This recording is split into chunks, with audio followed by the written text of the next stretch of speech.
Welcome to the JP8 Report. This is James Pierce with the JP8 Report with the 2026 election interview with the Killeen City Council District 3 candidate Camron Cochran. Welcome to the JP8 Report. As we get started with this interview with Dr. Cochran here, just want to remind you, if you're watching the podcast, please click the follow button to become a follower of the podcast channel and give us a thumbs up, a like. And then, there we go. We got one. And then please, you can engage us with questions either on the regular comment side of the podcast or when we're live. You can actually live question us and we can answer it. So give us your full attention and we'll have some fun here. Talk to Dr. Cochran. Let me call you Dr. Cochran or just Camron? Camron. I'll call you Camron. All right. And with that, welcome to the podcast, man. Thank you very much. Again, as James says, my name is Dr. Camron Cochran. Doctor just means I went to school a very long time. But I think the GI Bill paid for that. Right off the bat, I want to say thanks, James, to you and your wife for inviting me to your home, inviting me to this podcast. I'm very excited. Let's see what happens. Yep. What I'd like to do, though, is start out by telling the viewers who I am. First and foremost, I'm a Christian. Secondly, I'm a retired veteran of 20 years of the U.S. Air Force. Yes, the Air Force, we are out there, so you'll see us every now and then. Third thing I should say is I'm a family man. I'm a father of two daughters. One daughter is in Nashville and the other is over in Tyler, Texas. In May, she will be graduating and be a teacher, certified teacher for 3rd to 5th graders. So we'll see what happens to that. The last thing is my leadership style is a servant leader. People say, well, what does that mean? What is a servant leader? I believe that a person should help their community, should leave things better than when they found it, when they start a new job or they start a new position. And what I'd like to do is give you some examples of that. The first one is, if you recall back in January, the VFW and LULAC opened up a warming center in Harker Heights. I was one of the volunteers that volunteered a couple of days to help out and keep our local people who, some were having electrical issues at their house and some just want to keep warm. I helped with that. Before that, back in November, in Killeen, the community around the city hall got together and they served meals to the local senior center. I was part of the group in the back that was putting together the meals, so I didn't cook it. So if you didn't like it, don't blame me, but I did serve the food and prepare the food.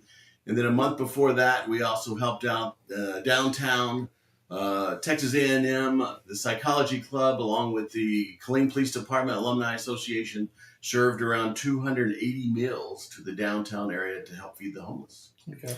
So I definitely like to work in the local community. I like to support the local community wherever I'm at. So you may see me out there on the side of the road picking up garbage. It's not garbage that I threw. It's garbage I'm collecting to make our city a little bit more beautiful. I definitely love to support the local community. Okay. If I can tell you a little bit about myself, besides what I mentioned that I'm a husband. Again, we've been married 39 years. She's been putting up with me for that long.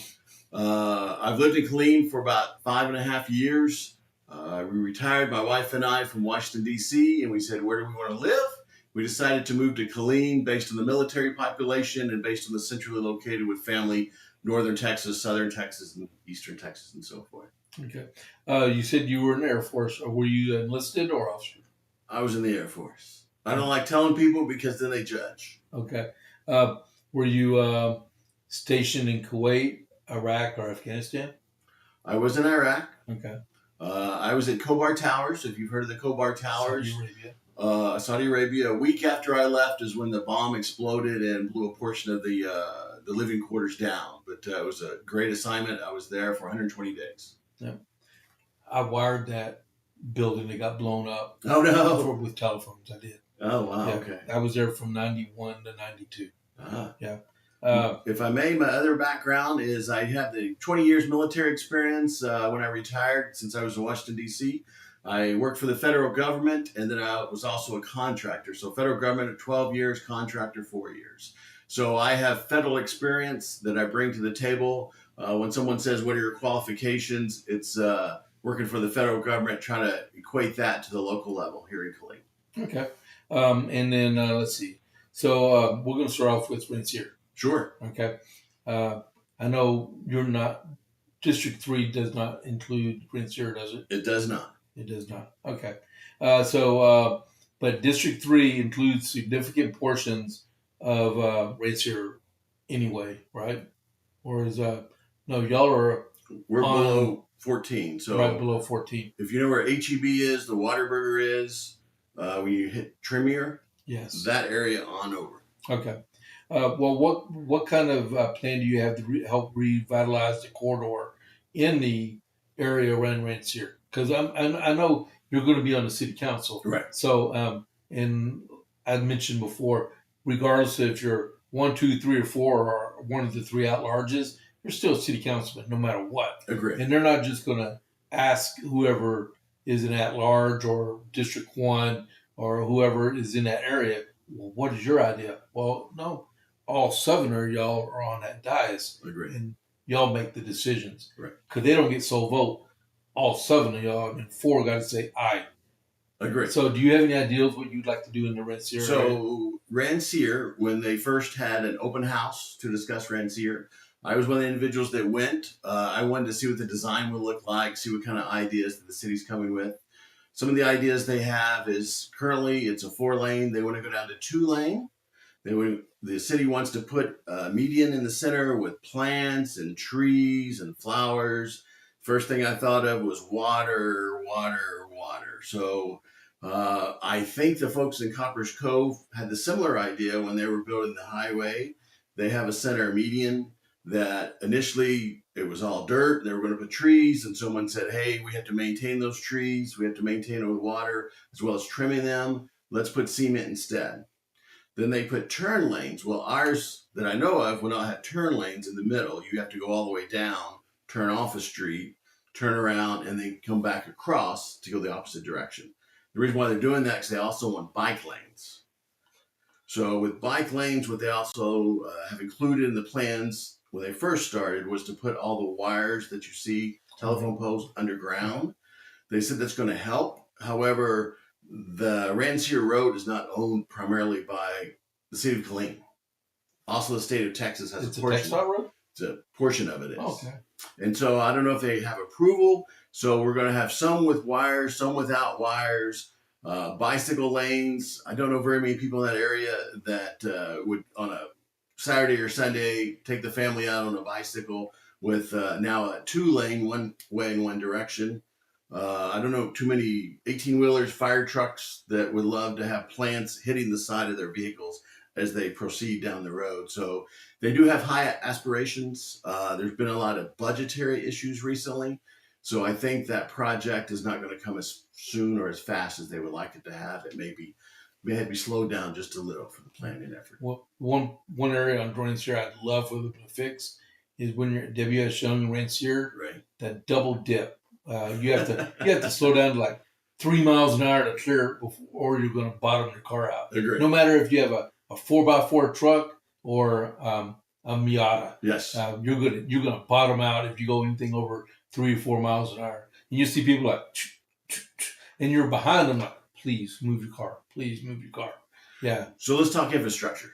Okay. On that topic. So I am for fixing the roads. I am for doing it sensibly.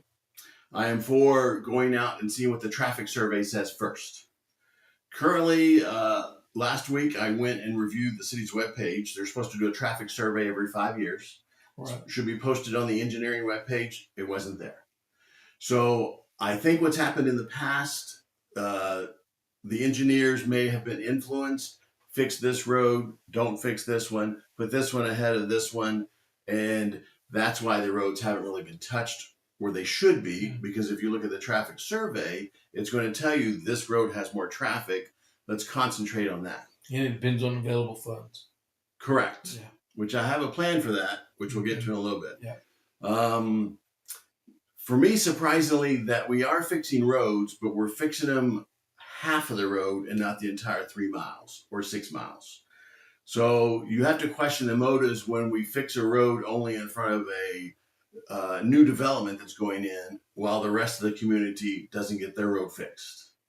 Or we fix a road that has a surface top structure, and then 3 years later it's broken, it's cracked, and things like that. Recently, some roads within the Killeen area, they did core samples and found out that the way they were being reconstructed was incorrect. And so the contracts had to be reviewed and the work had to be discussed. And of course, it cost more money. Right. So if I get elected as your District 3 representative, what I would do, again, based on my fellow experience, you put a clause in the contract that says, what date do you think the road will be built? We're going to give you 30 days. After that, you're going to start paying us money. 10% per month, that if that road isn't complete, you're paying back the city. So that way we're not waiting like Watercrest 6 months, 10 months, 2 years, 3 years. With a one-way street. Correct. If they, at the onset, have a contract that says they're going to pay us if it's not completed by a certain day, and that's how Killeen wins. Yeah. And then since we're on District 1 instead of District 3 right now, is there any chance they're ever going to get a grocery store for those residents up there? So, in my opinion, that's a misnomer. We do have grocery stores there. We don't have the proper grocery stores people want. We don't have a Walmart. We don't have an H-E-B. Right. But we do have at least 4 grocery stores that I'm aware of. We have the Dollar General market stores. Those aren't bad at all. They have fresh food. They have the eggs, the milk, the frozen things that you need. I have spoken to the manager of the Dollar General, and if you request, you want carrots, if you want celery, speak to them and they can get that for you. So in my mind, in my opinion, people say we want a grocery store there. It's a misnomer. They're there. Just people don't want to go to that specific type of store. Yeah. Same thing, I live in the southern area. We have a lot of homes being built there. There's not a grocery store there unless you drive 10 miles. However, there are the Dollar Generals. There are the green ones, the other stores. Basically, there are stores there that help feed, and you can purchase items there if you would like. So is there anything in particular in District 3 that needs your attention? Roads. Just roads? Infrastructure and roads. Because if you don't know about District 3, primarily you go down W.S. Young, and before you get to Turkey Trot, you turn right off of Constellation, and then when you go back there. Correct. All that area is District 3. Correct. Okay. I basically say from Stagecoach all the way up to Interstate 14. Right. Okay. Let's see. The Killeen's population is projected to hit nearly 165,000. Correct. We only have 41 here in Copperscope. How do you balance the need for new development in District 3 with the preservation of existing neighborhoods? So it goes back to infrastructure. My opinion, I'm for the let's build the roads, let's build the streets first, and then we can talk about building communities with 200 homes, with 500 homes. The other thing that, in my opinion, is something that needs to be changed. If I'm a builder and I want to build within your community, and for example, Featherline is a hot topic a couple of years. The initial builder said, I want to build, I think it was around 500 homes. Maybe it was 600 homes. They took it to the city council. The community said, no, let's build the roads first. And then at that time, the builder says, okay, I want to retract this. I'm going to build 200 homes. And the city council said, yes, you're approved. They said, I'm going to build 200 more. Okay, you're approved.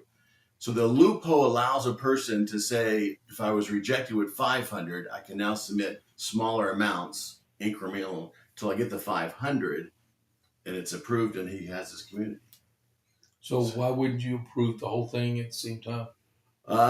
Again, we need the roads. If the roads aren't there, maybe if we get at least a smaller amount of homes dedicated, as well as the roads, the sewer lines, the sidewalks, things that we need as a community put in first, then it would help. Does Killeen require the developers to put the roads in and all the infrastructure? It depends. Okay. It depends. What would your suggestion be? Well, we also had a recent conversation with Cunningham Road. There was a community there that the residents did not want the homes to be built there. wanted it to be natural, wanted to see the deer in the morning and the animals and things like that. And they also mentioned flooding. And they said with the new community that it would flood based on the new construction of being higher elevated. All the water would go to their homes and flood their neighborhoods and things like that. Same thing, the developer said, okay, I'm going to withdraw this. We're going to consider it, think about it. We're going to do some retaining water ponds. The city council said that sounds good to us, and they approved it. But again, the residents said, we don't want that because, again, the part that you're looking at is retaining water overflows. Right. So, yes. Is this the Cunningham closest to I-14 or the one going out toward... Close to 14. There's a water tower right there. Right. Southwest SWS Young is right there as well. So, yes. Okay. And then, let's see. The proposed FY26 budget, it had a tax increase in it. It did. 68.3 cents. It did. That's per $100, right? Mm-hmm. Largely due to fund debt obligations. Well, when you say fund debt obligations, we're talking about the DV exemption. Okay. If I may, I want to read a quote from the city manager in February at the first workshop to discuss the budget for this coming year. He said, quote, the financials for the upcoming year, we, the city finance department, give some projections, just like we did yet last year. If it comes out showing a small negative in the general fund, all that tells us is that things may be really tight on revenues and expenditures. The key word, a small negative in the general fund. The DV exemption is about $2 million each year. Okay. So what I'd like to propose today in front of our viewers, two things to help resolve that. If you elect me, these are the proposals I will put forth to the city council. The first is, if you have ever been someone who worked on a project in the city of Killeen, you have to pay a construction registration fee of $80 per year. However, if you are a person in the real estate business, you don't have to pay anything. So a person from Harker Heights can sell homes in Killeen. A person from Temple can sell homes in Killeen. Well, if people working in your yard, working on your home have to pay a fee, why not the real estate? So my new proposal is a registration similar to the construction companies of $80. The real estate companies would pay the $80 as an annual registration fee, and it applies to anyone who acts as a licensed real estate agent and conducts business in selling homes and or property within the city limits of Killeen. The permit of $80, similar to the Article 3, Section 8-60 construction contractors that they have to pay, will generate funds. How will it generate funds?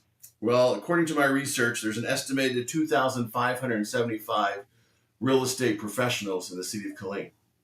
Copper Cove, 1,626. So if you go to Copper Cove and you want to come sell a house in Killeen, you should be registered.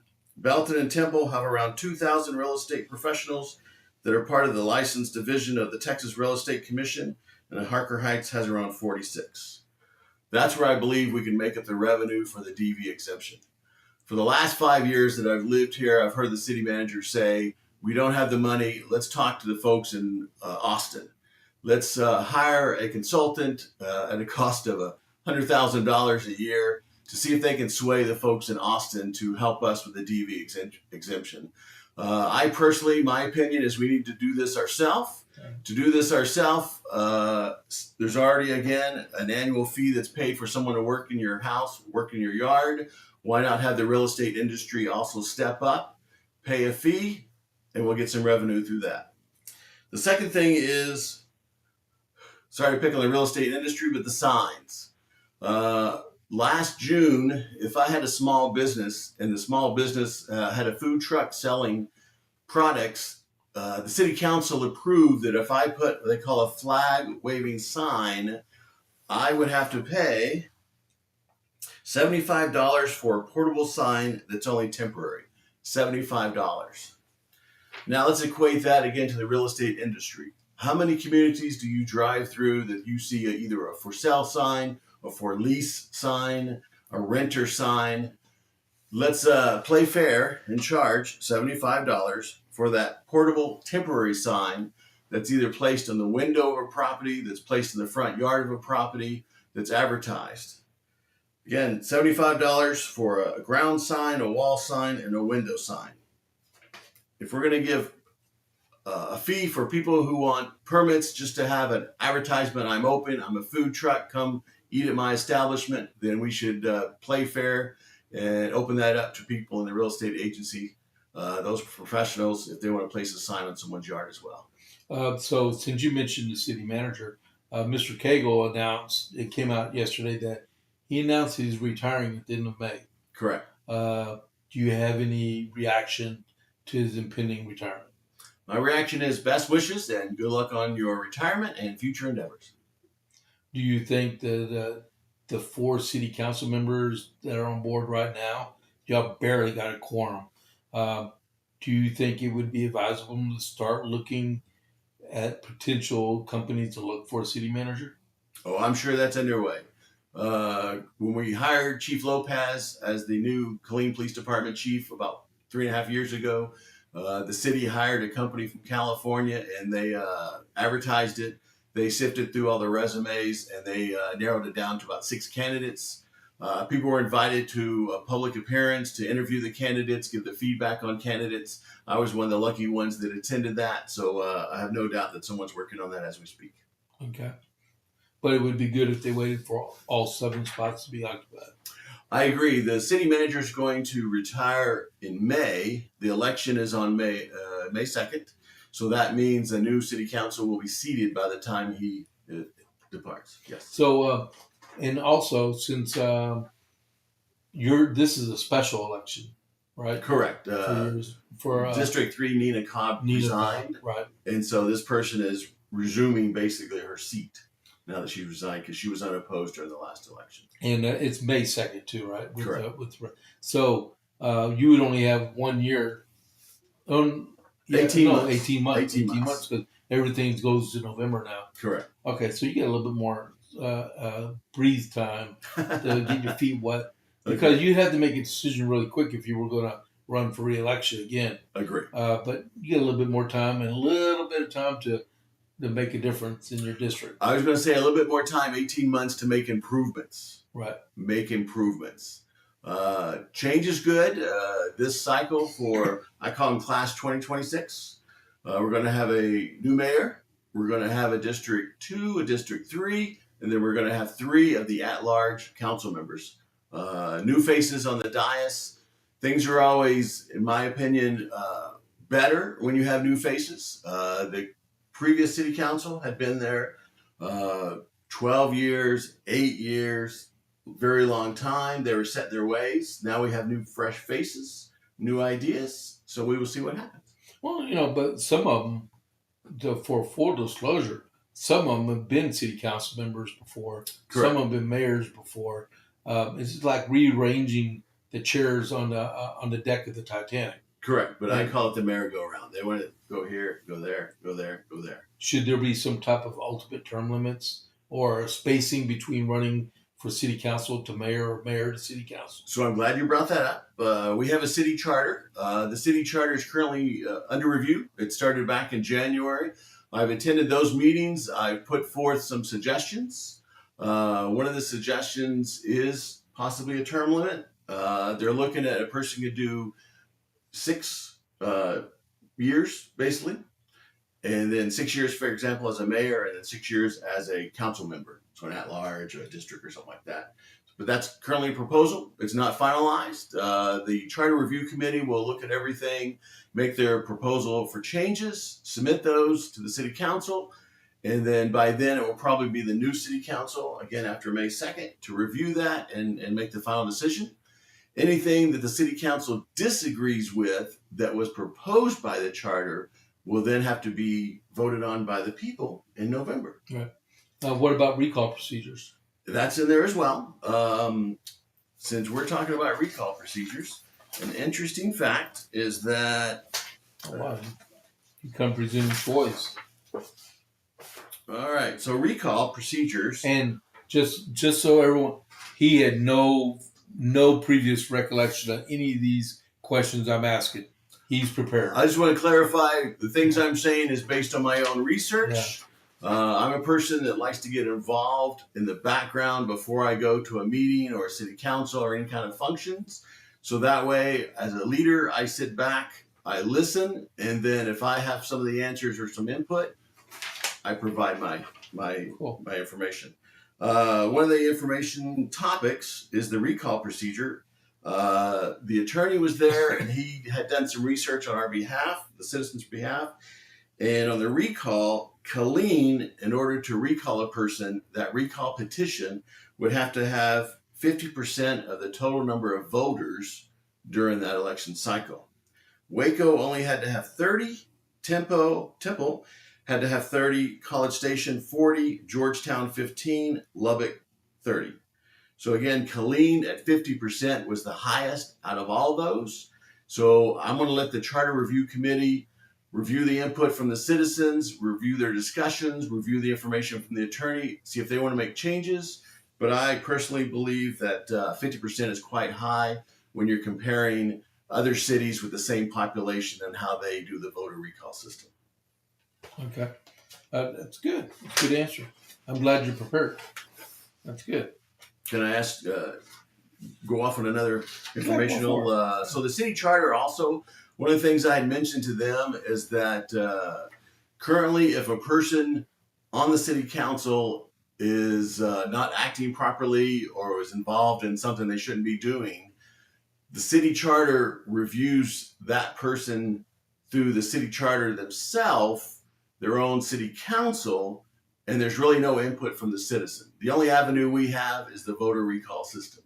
So at the city charter committee, when I was allowed to speak, I suggested that we have what's called conduct unbecoming a council member, and that we have the ability for a third party to look at the questions or concerns that I, as a resident of Killeen, have against a city council member, and have them review the evidence and make the decision whether or not this goes forward or whether or not it really didn't meet the criteria. Right now, having only the city council discuss amongst themselves, we know that when people inspect or review something that they've been doing and they do not want it to be public, the transparency fails. And so it's kind of hard when people inspect themselves and they find no wrongdoing. But I'm in favor, again, my opinion, that we have a third party, an arbitrator, look at the information. Okay. Well, before we get to the public safety part, I wanted to ask you about, you were talking about talking to the city council and stuff. Yes. And it's like, sometimes it's like a brick wall up there. Yes. So what is your view on transparency between the citizens and the city council and mayor? So I believe the charter... Through citizens forum. Correct. The Charter Review Committee is also taking that under advisement.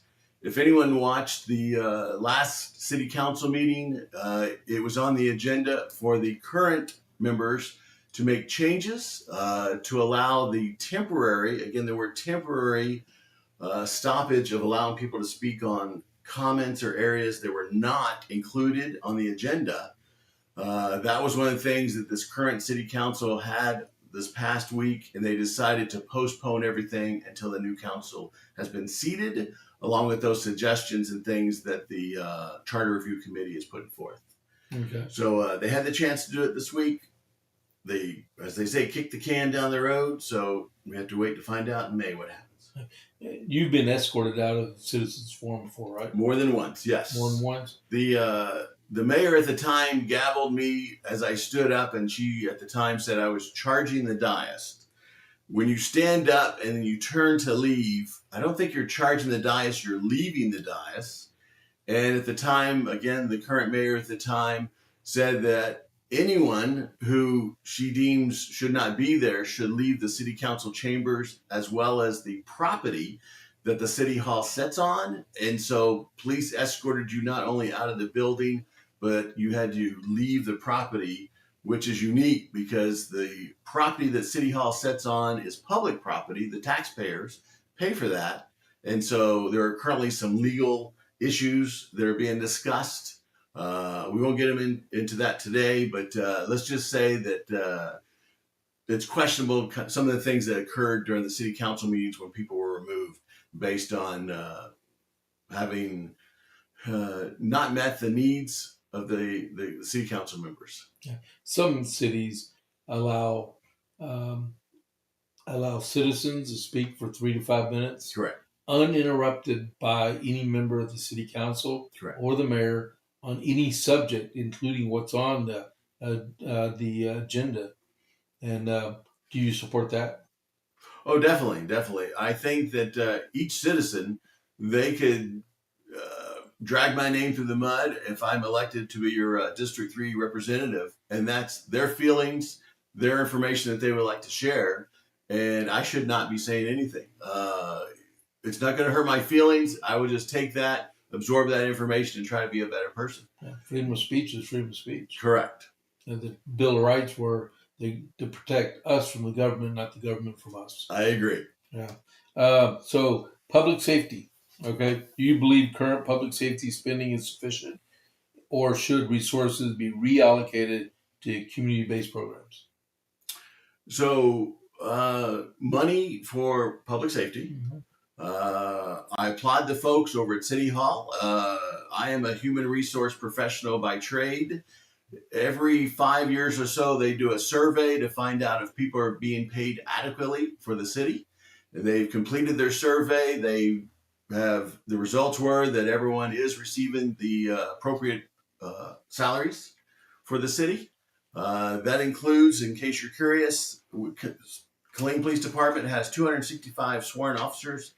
They also have civilians that work there, so a total of 335 individuals under the police department heading. The fire department has 263 individuals. So safety is definitely paramount. I believe that, again, the city has done its research and we are paying them adequately. Okay. Are we adequately staffed? Yes, we are 100% for both. Okay. So that occurred last year around the November timeframe. When was the last, do you know when the last time Killeen increased the number of officers? I do not. Okay. Because, we're at 165 now, right? So if you have the same number of police officers from 2010 as per now, y'all have grown exponentially. Agree. And it's only understandable you keep the adequate number of police officers per capita of citizens in the city to ensure proper protection. So 265. So here's something else I want to propose. If you elect me as your District 3 representative, we currently, in the downtown area, we have a facility known as the Northern District Police Station. That is a very old building. That is a building that leaks. That is a building that's in the center of town. For those who do not know, the Killeen Housing Authority previously had a row of homes about a 4-block radius that's not located downtown, but about 3 blocks away, that is currently abandoned. That property's been abandoned for about 1.5 years now, and it's boarded up, do not enter. And it's been like that for so long that I think that the building and the structure itself is not sound, that eventually it will have to be torn down rather than reused for low-income housing. So my proposal today is that once that place is torn down, the Killeen Housing Authority in that area, again in the Northern District area, we put a bond together and we build the new Northern District Police Station there, and we kind of mirror what we currently have in the South. So this new police station will have a place for patrol cars. It will have a small jail. It will have admin support. Currently, if I'm a police officer and I do an arrest, I have to drive from the Northern District or the Eastern, Western, all over the city to the main headquarters for the booking and for the jail cell. If you arrest someone in the Northern District, why not have a station there that's new, that's modern, that you could house people versus transporting them across? I'm not really in favor of little precincts because, again, you can get from one end of Killeen to the other within 15 to 20 minutes. But I am for creating a new place that's not old, that's more modern, that doesn't leak. And that way the Northern District is still in the Northern District with the police station, but it's not really downtown. It's located on property that's currently being used and has been abandoned for about a year and a half. So, what is your view on homeless challenges inside the city? So I don't think we have homeless challenges. I think we have challenges from the previous city council. The challenges that I witnessed were there is money set aside. The money, the city itself discovered that if they changed the bonds from different accounts, they could take the interest and put them into other projects. So, for example, they decided to transfer some of the money to a CIP. They want to create in downtown solar streetlights, municipal court security upgrade, the motion direction for KEDC, the additional abatements, the senior center roof repair, the Lions Club inclusive playground service repair, and the motion of direction by the Innovative Black Chamber of Commerce. So what I would do is solar streetlights. I would like to have that around the entire city in the high crime rate areas, not just the downtown area. So if we have extra money, let's spread it out around the city of Killeen versus just the downtown area. If you notice during the last administration, they were concentrated fully on the downtown, and they put around $5 million to try to boost the downtown. And based on the downtown, they created different events so people would visit downtown at least once a month to find out the new things that are going on, to meet and greet other individuals. Each of these events, you may or not know it, cost about $35,000 to $40,000 because we have to pay the folks to move the concrete barriers to block off the roads, the police officers who are working overtime, the medical staff, things like that. I would propose we cut some of these out. Again, if we're filing paperwork that says we have a $2 million deficit right off the bat, $40,000 for these twice a month events could be used in a better place. Okay. So does District 3 incorporate any part of 4th Street? It's sort of, yes, it crosses over, yes. Okay. All right. So Killeen's a very military proud city. I agree. A lot of us Army veterans live out there. And that's why the Air Force moved here too. Yeah, that's right. That's right. Matter of fact, I believe there's one going for the school board, retiree from the Air Force. But beyond the tax exemptions you mentioned, what is the most pressing issue for veterans in your district? And how would you address it? So in my district, it's homes, trying to purchase a home. Even though it's a personal choice, it's based on the cost of living these days. There are several new senior living communities that are being built. They're not really being built in District 3. They're being built in District 2. Some are in District 1 as well. I would take advantage of trying to help individuals either get that loan or complete the paperwork for buying that house.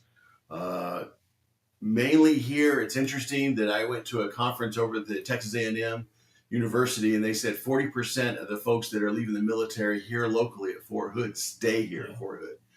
And so if those military individuals are staying here, we need to help unlock the benefits that they truly deserve, not just the DV exemption, but if they need help writing a resume, if they need help locating a job. Texas A&M, as a matter of fact, is going to start a program called the Forge. It's coming up. I don't know if you've heard that, but the Forge, they're going to concentrate on areas that are like STEM. They're going to concentrate on data analysis, criminal justice, and they're going to try to funnel individuals that are leaving the military into productive jobs they can find here locally versus driving to Austin, driving to Waco, and things like that. So you'll see more information on the Forge as it comes out.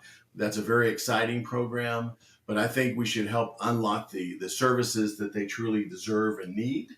Currently, I only know of the workforce of Central Texas that helps individuals, but again, folks may not know they can go there and get help. we need to start advertising that. Yeah, that's overall Florence, isn't it? Mm-hmm. Yeah. Well, that brings up another subject about veterans.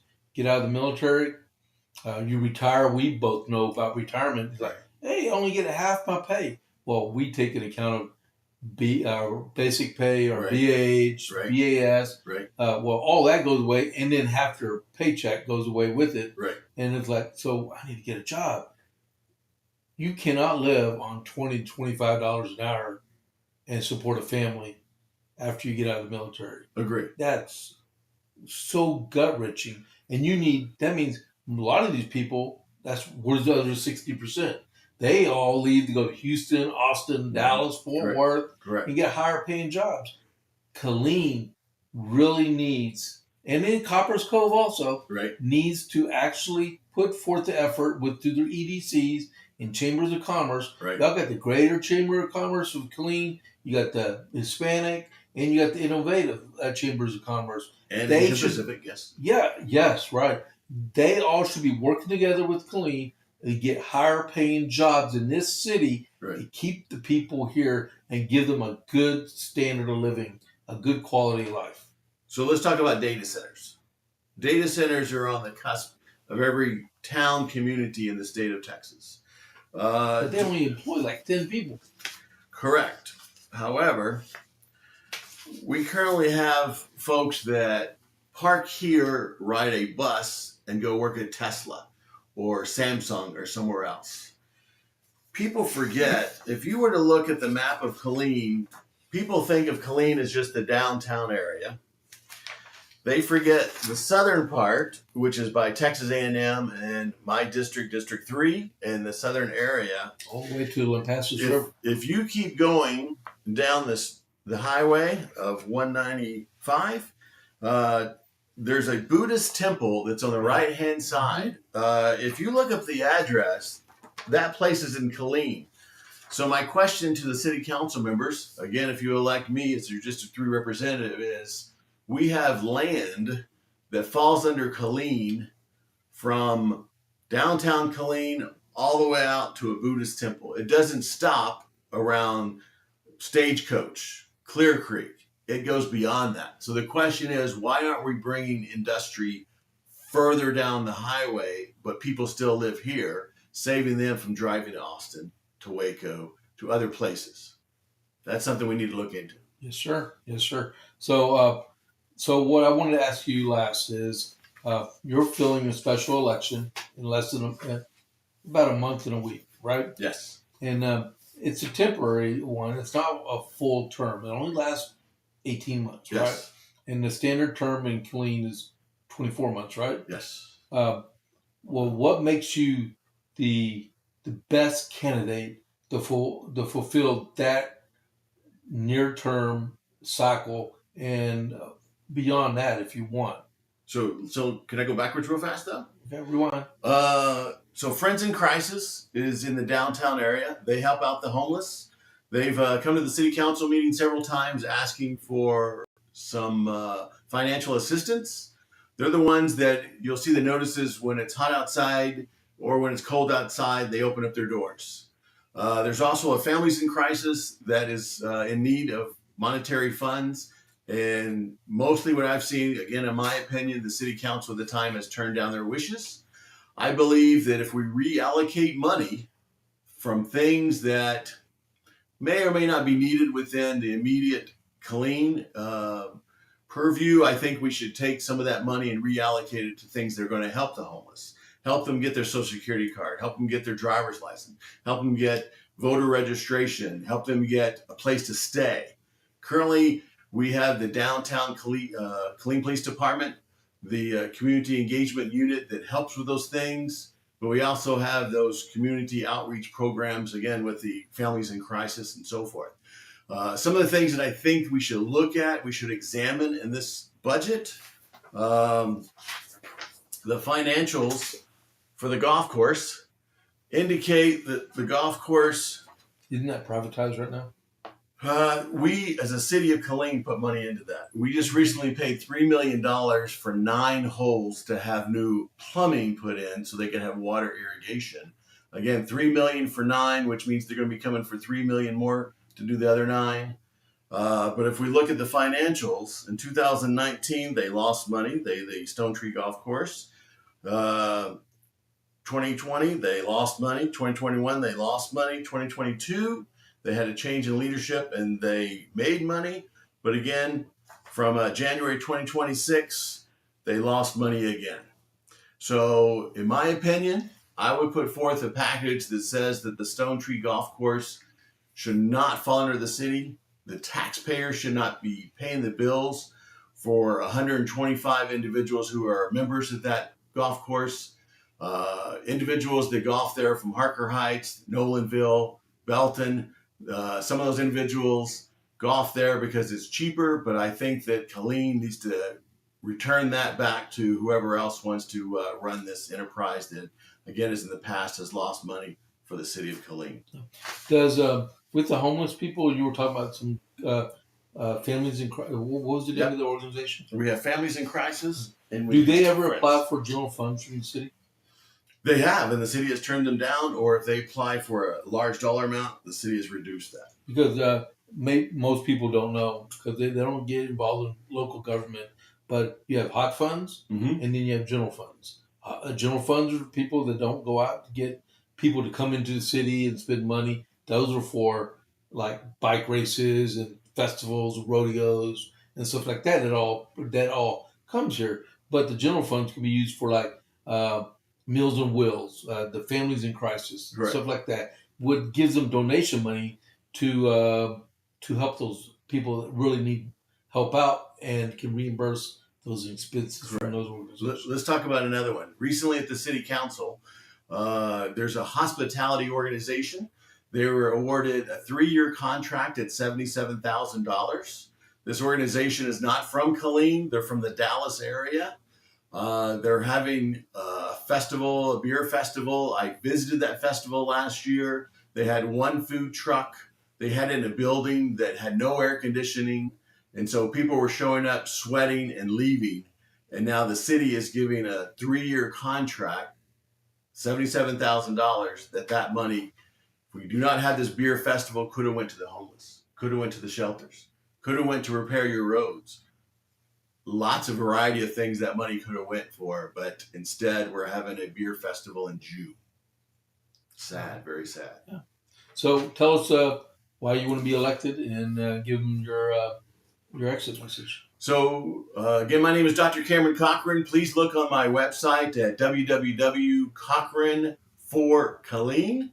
On that website, you will see some background information on me, some photos of me, some of the events I've been helping out in. Again, I have a military background. I have a federal background. I have a contractor background, so a little bit of sprinkled around of different knowledge areas. I am a doctor in strategic leadership. I obtained that, which means strategically, I look at things 5 years down the road, 10 years down the road. I kind of look at things a different way. When I see a building, I think of what that building could be. If you drive around Killeen, you'll see a lot of vacant buildings, empty buildings. Soon you may see more. If you're not aware, the Austin passed a new law that effective March 31st, you can no longer sell hemp products. Based on that, I think I counted 61 vape and smoke shops just in the Killeen area, 61, that will have their income in half based on this new law that goes in effect March 31st. Next week. So they're probably going to go out of business or try to consolidate some of their organizations, which means we're going to have even more empty buildings, more empty facilities. Again, I look at those things. I think about 5 years, 10 years down the road. If you would like someone on the city council that's a strategic partner, that will listen to you, that will not ignore you, that is in favor of free speech, that is in favor of bringing back, you come to city council meeting, if you have a challenge, a concern, or you want to speak on something, speak on that on the agenda or off the agenda. It's your voice. Last thing I want to say, together, when we work, we make the city of Killeen a better place. All right. Thank you very much. Thank you. I appreciate it. Thank you all very much for tuning in and watching this podcast. Click the follow button. Follow the JP8 Report. give me a like for the podcast itself, and then share it out to get the message for Dr. Cochran's campaign. And early vote is April. Oh, there we go. Yeah. Early voting, April 20th through 28th. Election day, May 2nd. We'll see you out there at the polls. All right. I didn't know that because Coppers Cove does November elections. Excellent, All right. excellent. Thank y'all very much for tuning in. This is James Pierce with the JP8 Report. I'll catch you on the flip side. I'm out.